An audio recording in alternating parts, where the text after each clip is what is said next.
నా పేరు my home Rangarao. My home restaurant, Anvitha రెస్టారెంట్లు ఉన్నాయి మాకు.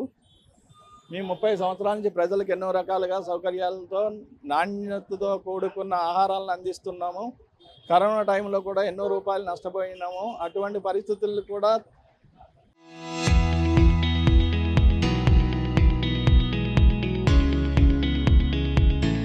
మించి ఇప్పుడు గ్యాస్ కొరత అనేది వాటిని కూడా మించిపోయింది. మాకు ఎన్నో రకాలుగా నష్టాలని సవి చూస్తున్నాం. ఆ నష్టాలను సవి చూడటమే కాదు, ఇప్పటి వరకు బ్లాక్ మార్కెట్లో అన్నీ కొనుక్కుంటూ వచ్చినాం. గ్యాస్ కూడా కృత్రిమ కొరత సృష్టిస్తున్నారు యుద్ధం పేరుతోటి. దీనివల్ల వ్యాపార సంస్థలు రోడ్డును పడుతున్నాయి, కొన్ని బంద్ అయినాయి, మావి కూడా బంద్ అయ్యే పరిస్థితి ఉంది. ఈ బంద్ చేయడం వల్ల వందలాది కార్మికులు రోడ్డు మీద పడుతున్నారు. దీన్ని దృష్టిలో పెట్టుకోవాలి. గ్యాస్ను వెంటనే రిలీజ్ చేయవలసిన అవసరం ఉంది. వినియోగదారులు ఎన్నో రకాలుగా నష్టపోతున్నారు. ఇదే వ్యాపార సంస్థల్లో కమర్షియల్ గ్యాసే కాకుండా డొమెస్టిక్ గ్యాస్ కూడా ఇళ్లల్లో కూడా ఇబ్బంది అవుతుంది. ఫోన్ చేస్తే ఆఫీస్ వాళ్ళు రెస్పాన్స్ లేదు, ఫోన్లు పనిచేయట్లేదు, గ్యాస్ బుక్ కావట్లేదు.